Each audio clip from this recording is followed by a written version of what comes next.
So that definitely covers a lot of information. Um,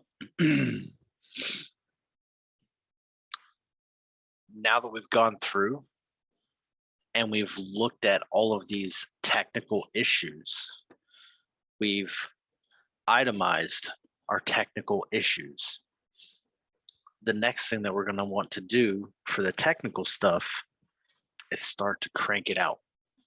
There is no way to do it except just to do it.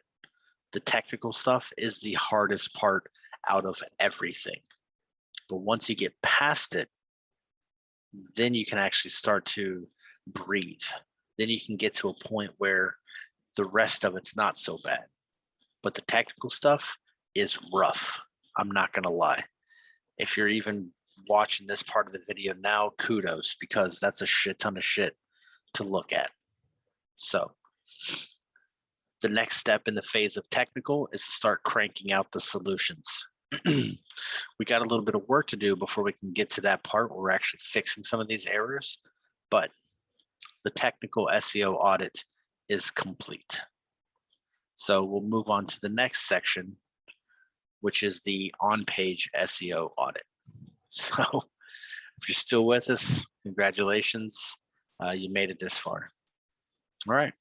We'll see you guys in the next video.